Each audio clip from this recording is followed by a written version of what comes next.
আজকে সকাল সকাল দেখো আমি বেরিয়ে পড়বো বাজার, সেই জন্য চুলটা একটুখানি পরিষ্কার করে আঁচড়ে নিচ্ছি আর জামাটাও পাল্টেছি, তোমরা দেখতে পাচ্ছ। আর চুলটা কি বলো তো, আমি সবসময় একটুখানি পরিষ্কার করি, ওই ঘামেতে ভিজে যায় না, এটা আমার নেচার। ওই হাতে করে কাজ করতে করতে কখন যে তুলে একটা গার্ডার আটকে দিই আমি নিজেও মনে করতে পারি না, একটা বাজে অভ্যাস হয়ে যায় না, সেটা আমার এই চুলটা।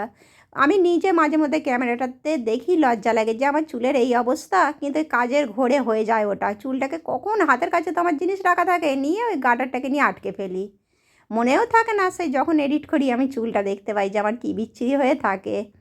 তারপর দেখো বাজার বেরোবো বলে একটুখানি পরিষ্কার পরিচ্ছন্ন হয়ে গেলাম। তারপরে এই যে আমার বড় মশাইয়ের এই চিকচিকিটা না, এই প্যান্ট করে দিয়েছিলাম অনেক আগে, এটা অনেক 10-12 বছর হয়ে গেল, সে ভিজে যেতে বলে ওটা ছিঁড়ে গেছে, ভাবলাম ওটা কেটে অন্য কিছু একটা চাপাচুপি দেওয়ার করে দেবো, সেই জন্য এখানে সাজিয়ে রেখেছি।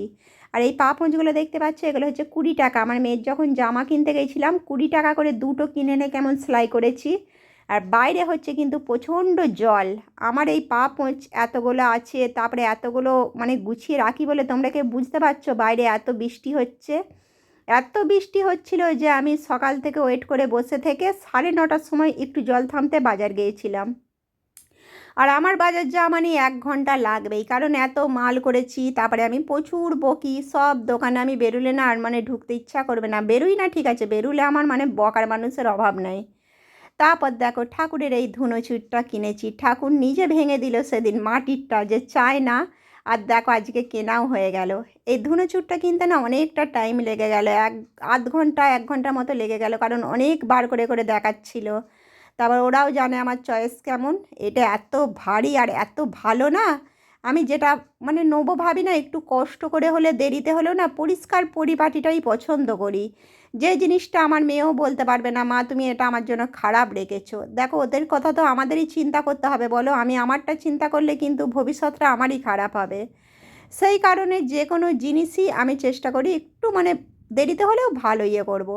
তারপরে এখন বেজে গেছে 10:30টার মতো, আর আমি না 11টায় খিচুড়ি বসাবো। আকাশে তো প্রচণ্ড আবার জল নেমে গেছে অনেক ঘরে ঢুকতেই, তাই ভাবলাম যে খিচুড়ি আমার সমস্ত কিন্তু আগেই রেডি ছিল, সেটা তোমাদের বলতে ভুলে গেছি, আমি সকাল থেকে সমস্ত রেডি করে রেখেছিলাম। হাতে এখন অনেকটা টাইম আছে বলে আলুগুলো ভেজে নিচ্ছি, ওইদিকে আলু ভাজা হচ্ছে আর একটু জোগাড় করে নিচ্ছি।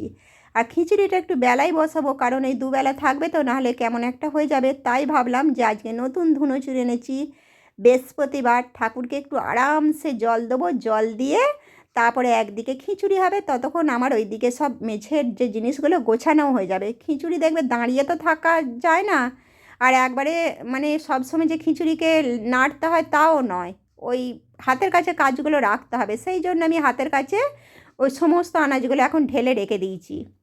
যতক্ষণ আমার খিচুড়ি হবে ততক্ষণ দেখো এই বাসনগুলোও ধোয়া হয়ে যাবে, আর ওই দিকগুলো আমার কিন্তু সমস্ত গোছানোও হয়ে যাবে। তাই এই দিকে আমার আলু ভাজা হয়ে গেছে। এবার আজকের কয়েকটা কাচাকুচি হয়েছিল, আকাশে যতই জল হোক আমি কিন্তু কাচাকুচি সেরে ফেলি, দেখতে পাচ্ছি এগুলো 2-3 দিনের জড়ো আছে। চলো আবার আজকেরগুলোও এখানে মিলে দিই, এবার যখন রোদ হবে তখন আমি যাব ছাদে, তখন তোমরা আমাকে ছাদে দেখতে পাবে। চলো আমি এবার কাজগুলো সারতে থাকি, আবার দেখা হবে।